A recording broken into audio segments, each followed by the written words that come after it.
ونصلي على رسوله الكريم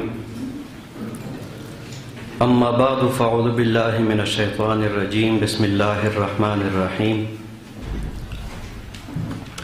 نون والقلم وما يسطرون صدق الله مولانا العظيم وبلغنا رسوله النبي الكريم ونحن على ذلك لمن الشاهدين والشاكرين والحمد لله رب العالمين.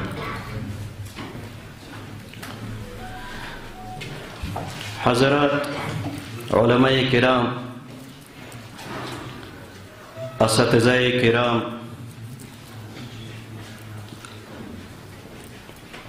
دا سعادت خبره ده، د نیکبختۍ خبره ده چې په داسې یو مجمع کې راغونډ شوي یو چې دینی او عصري علوم او د هغې علمبرداران په یو میز او په یو کرسۍ باندې راجمع دي او د دې آیت کریمه مصداق انشاءالله ګرځو چې ربنا آتنا فی الدنیا حسنه وفي الآخرة حسنه. ستاسو قیمتي وخت نه ضایع کوم. ما ته موضوع منتخبه شوې ده، استاذ یا معلم او بریالی استاذ یا بریالی او کامیاب معلم او د صفات. تاسو ته بهتره معلومه ده استاذ کلمه عربي کلمه ده، استعمالیږي پښتو کې هم. معلم دا هم د عربي کلمه ده، صيغه د اسم فاعل ده د باب تفعیل نه، او پښتو کې هم استعمالیږي. دو الفاظ دي، یو دی تعلم او یو دی تعلیم. عام طور سره د خلکو نه غلطي هم کیږي. د تعلیم کلمه مونږ بې ځایه استعمالو، دې ته غلط مشهور وایي. کله یوه خبره وي غلطه خو البته مشهوره شي، خلک یې همغه غلط اطلاق استعماله. پوښتنه خلک کوي چې تعلیم د څومره ده. پکار دا نه ده چې دا پوښتنه وشي چې تعلیم د څومره ده، پکار دا ده چې دا پوښتنه وشي چې تعلم د څومره ده. تعلم معنا خپله زده کړه، تا خپله زده کړه څومره کړې ده. تعلیم معنا تا بل چاته درس څومره ورکړی ده. مونږ چې جواب ورکو، څوک پوښتنه وکړي تعلیم دې څومره ده، وایي 12 نه فارغ یم، 14 نه فارغ یم.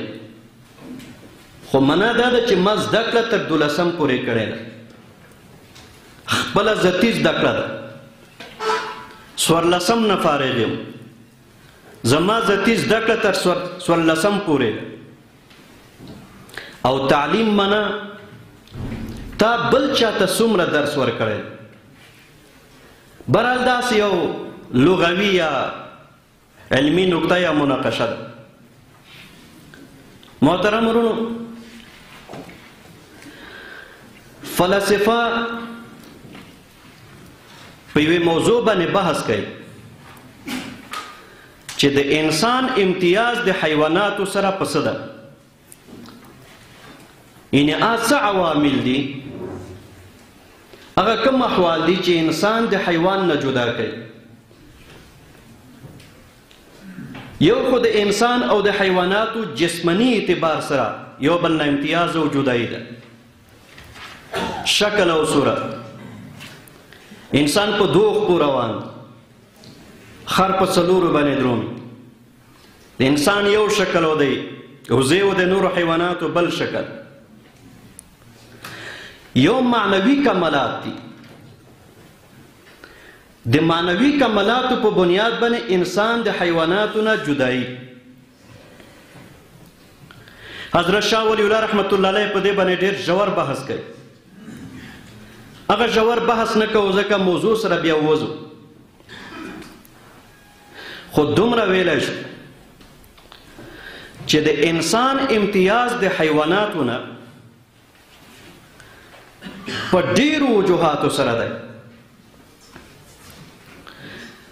د انسان امتیاز یا د معنوي کمالات د جسم په لحاظ باندې مونږ نه شو ویلی جسمانی لحاظ باندې انسان کمزوری دی د نورو حیواناتو انسان ته د ګرمۍ او د سردۍ مطابق لباس چې ملاو نشي نو دی یا مریضیږي او یا مري عام حیوانات هغې ته د ګرمۍ او د سردۍ مناسب لباس که ملاو نشي او بلکې وي هم نه هغې باندې هېڅ اثر نه پرې لري یعنې د بل نه زده کړه د بل نه اصول زده کول د بل نه معرف را زده کول په دغه بنیاد باندې د حیواناتو نه دی ممتاز ده او دی فوقیت لري دا خبره هم کمزورې ده او دا ځکه کمزورې ده حیواناتو کې هم داسې حیوانات موجود دي چې تعلم قبلی د بل نه پوهه قبلی دا تعلیم یافته سپي چې خلک ورته وایي دغه شان د نور حیوانات طوطیان وغیره دې ته چې تمرین او مشق ورکړي تجربه ورکړي نو مختلف النوعه دوی تعلم زده کوي او د خپل اقا او د خپل مالک دغه د اشاراتو مطابق عمل کوي ورته وایي کینه کینی ورته وایي پاسیږي د انسان یو واحد امتیاز د حیواناتو په نسبت چا په حیوان کې بالکل نشته هغه تعلیم دی تعلیم منا چې د ستا په دماغو کې څه موجود دي دا بل چاته منتقل دي حیواناتو کې داسې حیوان نشته تر اوسه نه دی موجود چې د هغه په ذهن کې څه مفهومات موجود وي دغه په ذهن کې څه مفاهیم موجود وي او داسې یو سیمینار یې منعقد کړی او دغه سیمینار ته دی مخاطب ګرځېدلی او د هغې سامعین اوریدونکي د دوی نه انتقال کړی دا واحد یو امتیاز ده نور امتیازات معرض وکړه چې ډېر دي انسان واحد په حیواناتو کې داسې یو حیوان دی او داسې یو مخلوق دی د الله پاک چې دا خپل ذهن کې څه مفاهیم ولري تصورات او تصدیقات ولري کولی شي چې دی په آسان انداز باندې بل چاته منتقل کړي دې وجه نه که تاسو خیال کړئ قرآن کریم اول چې نازلېږي اولنی آیتونه د قرآن کریم هم د تعلیم په بنیاد باندې دي اول صورت راغی اقرأ بسم ربک الذی خلق خیرات وکړه خلق پوی که یا رسول الله بسم ربک الذی خلق خلق الانسان من علق اقرأ وربک الاکرم الذی علم بالقلم دا بالکل ابتدائی آیتونه دي هغه الله پاک چې تعلیم یې ورکړی دی د قلم په وسطت باندې علم الانسان ما لم یعلم انسان ته هغه څه ور زده کړه لم یعلم چې دی په هغې باندې نه پوهېد بل صورت کې په ابتدا کې الله پاک د تعلیم خبره کوي د قلم خبره کوي نون والقلم وما یسترون ما د قسم می په قلم باندې وما یسترون او په هغه مې د قسم می چې دوی لیکل کوي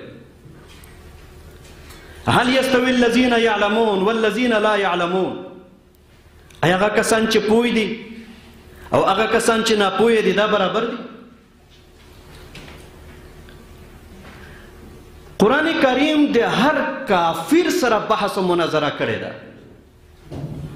دهریانو سره کړې ده، مشرکینو سره کړې ده، مشرک د یهودو سره کړې، نصراو سره کړې، خو د جاهل انسان سره قرآن کریم مناظره نه کوي. جاهل انسان سره مناظره کول هغه گویا د وخت ضیاع په معنا ده چې وخت ضایع کوي. دیو جن الله پاک فرمایي وعباد الرحمن الذين يمشون على الارض هونا واذا خاطبهم الجاهلون قالوا سلاما. کله چې جاهل ورسره مخامخ شي ته بحث مناظره نه کوي، قالوا سلاما، بس ورته امن درنه غواړو. عیسی علیه السلام فرمایي د مړیو د ژوندي کولو نه عاجز نشوم، مړی مې ژوندي کړل. مور نه ړانده پیدا شوي خلک د دې د سترګې روغولو نه عاجز نشوم، دا سترګې مې روغې کړې د الله په اذن. برس بیماری چې لا علاج ده تر اوسه پورې، دغه علاج مې وکړ، دې نه عاجزه نه یم، خو د جاهل انسان د پویولو نه زه عاجزه یم. جاهل انسان زه نشم پویولی. امام شافعي رحمه الله فرمایي هر وارې چې ما مناظره کړې ده د عالم او د پوه انسان سره، زه غالب پر غلی یم، او هر وارې مې چې مناظره کړې ده د جاهل انسان سره، زه یې مغلوب کړی. نو دا تعلیم یعنی هغه مبدا په انسان کې او هغه ملکه په انسان کې چې د دې ملکې په وسطت باندې یو انسان کولی شي خپل خیالات، خپل سوچ، خپل عقاید، خپل نظریه او فکر بل چاته منتقل کړي. دا خصوصیت انساني ده، دا په حیواناتو کې نشته. دې وجې نه خو د قرآن کریم موضوع هغه خلک ګرځېدلي دي چې هغه عقل لري، دانش لري، پوهه لري. بار بار موږ ته قرآن کریم وایي لعلکم تعقلون، لعلکم تتفکرون، افلا تعقلون. تاسو عقل نه کار ولې نه اخلئ؟ تاسو فکر نه کار ولې نه اخلئ؟ لہذا د معلم او د استاد تعریف په عربی کې مونږ یې داسې کوو من یتملک قدرا من المعرفة والعلم ثم يقوم بإيصالها إلى الغير. دا د معلم او د استاد تعریف کی من يتملك قدرا من العلم والمعرفة، هغه څوک چې دایم مالک وي د یو څه مقدار د علم، د یو څه مقدار د معرفت، د ده سره څه علم موجود وي، د ده سره څه معرفت موجود وي، یعنی د یو شي په حقیقت باندې دی پوهي. ثم يقوم بإيصالها إلى الغير، بیا دا علم او دا معرفت بل چاته ور منتقل کی، بیا دې ته معلم وای او دې ته استاد وای. په تعریف باندې چې سوچ وکړو نو دوه اجزا مونږ ته راغله، د معلم یا د استاد په تعریف. یو جز دا چې دای به خپل علم لري، دای به خپل یو څه معرفت لري د یو شی او د یو موضوع متعلق. دویم جز دا ده چې بیا به بل چاته منتقل کوي چې دا دواړه خبرې پکې راشي، نو اوس ورته استاد یا معلم وایي. که دا خپله په خبرې باندې نه یې پوهي، اگر که بل چاته منتقل کی، دې ته څوک استاد نه وایي. دا مونږ خبرې کوو دا په موبایل کې ټیپ شي او دا ریکارډ شي او ثبت شي. دا موبایل یې کولی شي چې بل چاته یې نقل کړي. موبایل چې آن کې او خلاص کې ټول دا خبرې تا په ذهن کې راځي اوري، خو موبایل ته چا استاد تر اوسه نه دی ویلي، ځکه موبایل یو جامد حقیقت دی، موبایل یو غیر شعوري حقیقت دی. هغه خپله په دغه موادو باندې علم نه لري. اگر که بل چاته د موبایل د لاسه منتقل کیږي خو دا خپله معرفت نه لري. دی وجه نه موبایل ته څوک استاد نه وایي. که یو څوک په خپله علم و معرفت ولري، البته ناست دي په کور کې تجارت کوي، کاروبار کوي، شاګردانو ته نه منتقل کوي، مدرسه کې نه درسي، پوهنتون کې نه درسي، بل چاته نه منتقل کوي، دې ته هم استاد نه وایي، دې ته هم معلم نه وایي. عالم به ورته وایي، یعنې په خپله په دې شی باندې پوهوي، معلم ورته نه وایي. معلم منا بل چاته ښودونکی، عالم منا خپله په شی باندې پوهوي. نو دا مونږ د استاد تعریف. استادان دوه قسمه دي. یو د هغه استاد چې مونږ ورته بریالی وایو، یا هغه استاد چې هغې ته مونږ کامیاب وایو. یو د هغه استاد چې بس استاد دی، نو بریالی ورته نه وایو، کامیاب ورته نه وایو. بیا د یو استاد کامیابی او ناکامی دا هم په دو حصو باندې تقسیم دی. د یو انسان کامیابی کله انفرادي او شخصي وي، او د یو انسان کامیابی کله اجتماعي او ټولنیزه وي. هغه استاد چې دای کامیاب وي انفرادي لیول، په شخصي لیول باندې، دا مونږ هغه استاد ته وایو چې دای په خپله په مضمون باندې ښه پوهوي، چې په مضمون باندې دای په خپله په اعلی طریقې سره پوه وي، نو کولی شي چې بل څوک هم پوهوي. دا کامیاب استاد. اجتماعي لیول باندې کامیاب استاد هغه استاد دی چې دی ډېر زیات شاګردان ولري، او د خپل ذهن کې چې څومره هم مضامین موجود دي، مفهومات مفاهیم موجود دي، هغه منتقل کړي، یو مفکوره خلکو ته ورکړي، یو فکر خلکو ته ورکړي. د دې به موږ هسې یو نظیر به ووایو. امام ابو حنیفه رحمت الله علیه کامیاب استاد، امام شافعي رحمه الله کامیاب استاد. مثلا دغه شان امام مالک، امام احمد خپل هم په خبره باندې پوه و، انفرادي، او لوی لوی شاګردان یې پیدا کړي. دغه ده چې دنیا اوس ورپسې روانه ده. ټوله آبادي د مسلمانانو دا چې سره تقسیم کې، نو 3 حصې اوس هم په امام ابو حنیفه پسې روان دي، او د څلرمه حصه په شوافعو، مالکو، حنابلو او په غیر مقلدینو باندې تقسیم دي. نو دا کامیاب استاد، کامیاب معلم، انفرادي لیول هم او اجتماعي لیول باندې هم. د ناجح استاد، کامیاب استاد، کامیاب استاد د هغه ډېر زیات صفات. یو خو د دا خپله علمي صفات باید په خبره باندې پوهوي، د ده تدریسي صفات دی باید داسې انداز باندې تدریس وکړي چې شاګرد ترې نه ستړی نشي، ترې نه غافل نشي. بعضې استادان یوه خبره 100 کرته تکراروي، شاګردان دومره ترې نه په عذاب وي چې وایي چې بس هم په دغه ځای باندې ختموه. دی تکرار ونه کړي. دی باید مهارت ولري، که په یو عبارت باندې نه په بل عبارت باندې ورته ووایي، که په بل عبارت باندې نه په بل عبارت باندې باید ووایي. دی وضاحت بالمثال باید ورکړي. د معقولاتو تشریح د تشبیه بالمخصوصات نه حاصلېږي.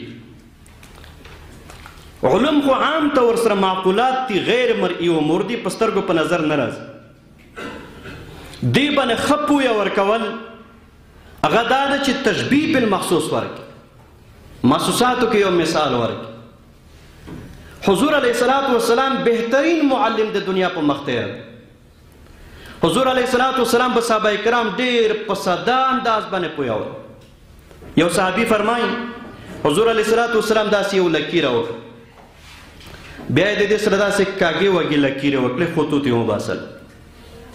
بیا یې وفرمایل چې او صحابه کرام دغه سیده لکیره مې چې کړې ده دا صراط مستقیم او الله پاک د صراط مستقیم باره کې وایي وَإِنَّ رَبَّكَ لَعَلَى صِرَاطٍ مُسْتَقِيمٍ د ستا رب دا په صراط مستقیم باندې ده.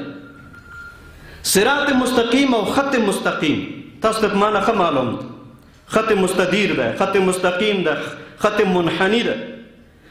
خو خط مستقیم تعریف خو موږ داسې اورېدلی چې هغه خط ته وایي چې د مبتدا او د منتها په مابین کې څومره حدود انسان فرضوي دا ټول په سمت واحده د خط مستقیم په دا یو سار باندې باطي او د خط مستقیم په دا بل سار باندې به الله درته ملاوي. نو حضور علیه الصلاۃ والسلام د اسلام تشبیه د خط مستقیم سره ورکړ. د آینسټاین نه مخکې چې آینسټاین نه ولا راغله دا نظریه قبول او تاسو ته معلومه ده چې په تمام خطوطو کې خط مستقیم هغه لنډ خط وي، هغه مختصر خط وي. نو لہذا په مختصر انداز باندې په صراط مستقیم باندې سړی رواني د دغه صراط مستقیم په یو سر بتای او په بل سر به الله پاک درته ملاو شي. او حضور مبارک صلی الله علیه وسلم اکاږي وږي لارې په باره کې وایي چې دا د شیطان لارې د دې څه مستقبل نه دی معلوم، د دې څه انجام نه دی معلوم چې دا به کوم طرف ته په هغې باندې دروم. نو دا د استاذ د ناجح استاذ د کامیاب استاذ د هغې صفات دي. طالبانو سره شاګردانو سره داسې رویه ساتل لکه د خپلو بچیانو سره رویه ساتل دا د کامیاب استاد دپاره اصول دي. ډېرې داسې ادارې موجود دي موږ یا لیدلي یا اورېدلي چې استاد ځان داسې د فرعون غوندې ورته ښکاري، داسې یو فرعوني اصول د شاګردانو سره ادا کوي. حتی زمونږ په دینی مدارسو کې هم داسې شته، بعضو کې په ټولو کې نه داسې کسان شته دي چې د شاګرد سره خبره کول عیب ګڼي ځان لپاره، د شاګرد سره ناسته ولاړه عیب ګڼي د ځان سره. پیغمبر علیه الصلاۃ والسلام یو ځل جومات ته راغی. په جومات کې صحابه کرام په مختلفو ځایانو کې په حلقو کې ناست، چا تلاوت کو، چا ذکر کو. یو حلقه د تعلیم وه. حضور علیه الصلاۃ والسلام راغی وی تاسو څه کوئ؟ وی موږ تعلیم کوو. حضور علیه الصلاۃ والسلام فرمایل تاسو مختلف جماعتونه په جماعت کې ناست، ټول په خیر باندې یې. څوک چې ذکر او اذکار کوي دا هم په خیر باندې ده، څوک چې عبادت کوي دا هم په خیر باندې ده، او څوک چې تعلیم کوي دا هم په خیر باندې ده. خو انما بعثت معلما، زه د معلم په حیث باندې الله پاک راستولی. بیا رسول پاک صلی الله علیه وسلم په دې ځای کې کېناست، د دې تعلیم په حلقه کې کېناست. داسې بیا رسول پاک صلی الله علیه وسلم اختیار و د صحابه کرامو سره لکه پلاری چې د خپلو زمنو سره اختیار وي. د ناجح استاد دپاره بل یو زرین اصل دا ده چې دای به مادي مفادات، تنخواه شوله مثلا یا نور پروتوکول شول، دا به د دا اول مقصود نه وي. اول مقصود به د ده دا وي چې زما په ذهن کې کم معلومات دي چې دا امانت توګه سره د بل نسل ته ورسي، نوی نسل ته ورسي. نوی نسل به په دې د دین او د دنیا د دواړو خدمت کوي.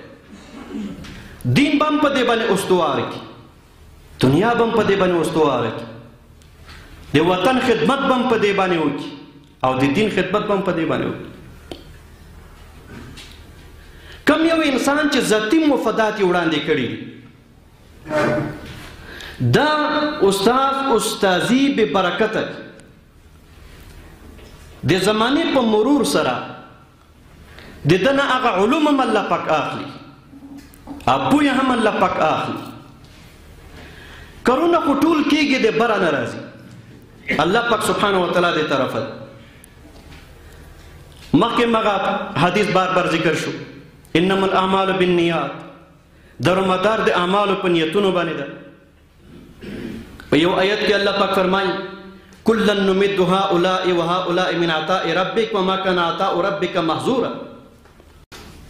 نو بهر تبدیل دا د ناجح استاذ او د کامیاب استاذ دا غیرت اصول دي یا د دې صفات.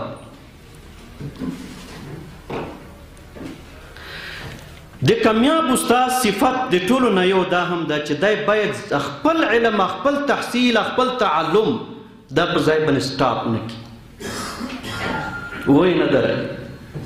که یو طرف ته ته استاذ او معلم یو چاته سبق ښایې، بل طرف ته ته باید ځان ته طالب العلم وایې تر اخره پورې هم، او د علم کوشش کوې د حصول. امام بخاری رحمت الله علیه نوم به فکر نه کوم چې چانه مجهول وي، او چاته مجهول وي څوک به نه پېژني، او په دنیا کې هر څوک پېژني، حتی چې کافران یې هم پېژني. زما یو استاذ دی په امریکې کې مدرس دی، او لوی شیخ التفسیر دی، لوی فلسفي دی. نو هغه وایي زه کله کله د یهودو هغه ته ورشم عبادت خانو ته یا د عیسیانو، بیا چې کله حدیث نقل کړم بیا څوک راته ووایي چې دا امام بخاري نقل کړی، نو یا زه ورته وایم چې نه امام بخاري نه دی نقل کړی، امام ترمذي، امام مسلم وغیره دغه نقل کړی. نو امام بخاري رحمت الله علیه یو لوی مقام ته رسېدلی سړی دی، دې ته خلک وایي امیر المؤمنین فی الحدیث. په حدیثو مبارکو کې د مسلمانانو بادشاه و. خو دنه چا په اخر عمر کې پوښتنه وکړه چې امام صاحب ستا څه ارمان پاتې دی دنیا په مخ؟ دنیا په مخ باندې خو لوی ارمان د علم دی. نو علم کې خو ته داسې یو ځای ته ورسېدی چې شاید څوک ورته ورسي، نو څه ارمان دې شته؟ وایي او یو ارمان مې شته، ارمان مې دا ده چې کاشکې زما استاذ علي ابن مدیني ژوندی وای او ما د ده نه سبق ویل، زما استاذ ژوندی وای او ما د ده نه سبق ویلی، دا ارمان لرم زه.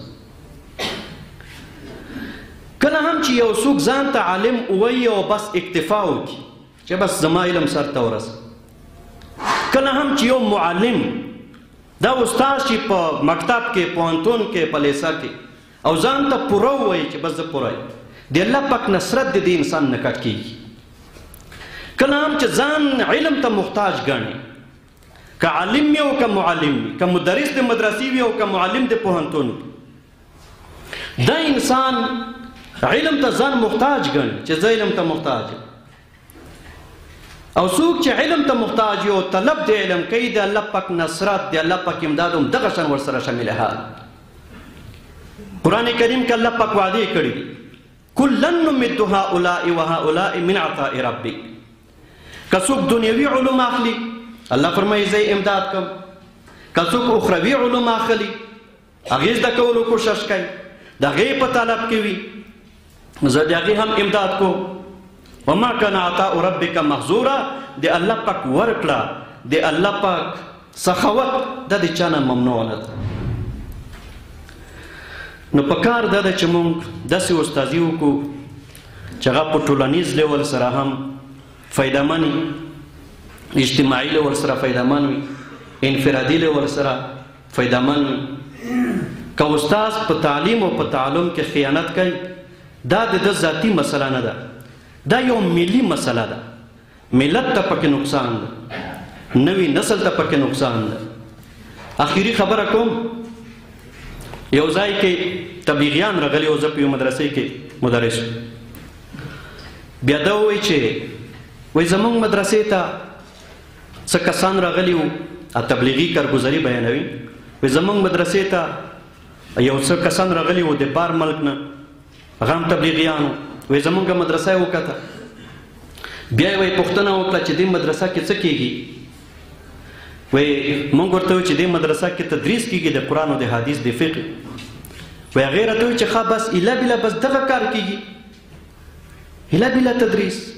وای موږ ورته ووایو چې نه نه دې نه خو د دعوت کار هم کیږي، دې نه خو د دعوت کار هم کیږي. وای بیا خوشحال شو. نو ما ورته ووایو چې صاحبه تا به دته داسې ویلي وای که نه چې تا ته ولې دا خبره وړه غوندې ښکاري چې د رسول پاک صلی الله علیه وسلم علوم د یوې صدۍ نه یې بلې صدۍ ته په امانت توګه واړولو منتقل یې کړه. دا وړه خبره ده. یعنې کم علوم چې رسول پاک صحابو ته نقل کړي وو، صحابه کرامو تدریس وکړه، تابعینو ته یې منتقل کړه، تابعینو تدریس وکړه، تبع الی یومنا هذا تر دغې ورځې پورې د رسول پاک صلی الله علیه وسلم جمله علوم ټول محفوظ دي. او دا کار د دې معلمینو او د دې مدرسینو ده.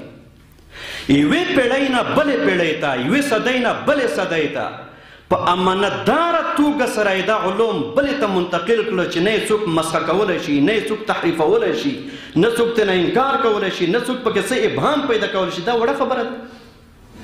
تا ته یوازې دغه دعوت مثلا خو زیات نه زیات یو چرسي به په لمانځه باندې راولې، یو چرسي به د چرسو نه منع کړې، په یو چا به ږیره پرېږدې، دا کار به وکړي. ټیک ده، موږ ته محترم دي دا کارونه هم، خو د تدریس سره څه نه برابرېږي. چې نیت ورسره برابر وي تدریس سره څه شی نه برابرېږي. دا خو ډېره مقدسه وظیفه ده. د دنیا په مخ باندې د سیاسي سړي مخالفین به وي. یو څوک سیاست کوي، څوک یې مخالفت کولی شي.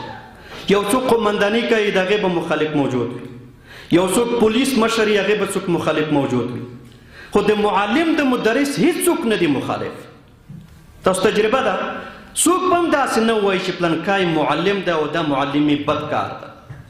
ټول ورته احترام لري، متفقون علیه محترم شاید. نو پکار ده چې د ملي پروژې سره موږ خیانت ونه کړو او الله تعالی د توفیق هم راکړي چې په احسنې طریقې سره موږ د نوي نسل ته د خپل زده کړه ور منتقله کړو. واخر دعوانا ان الحمد لله.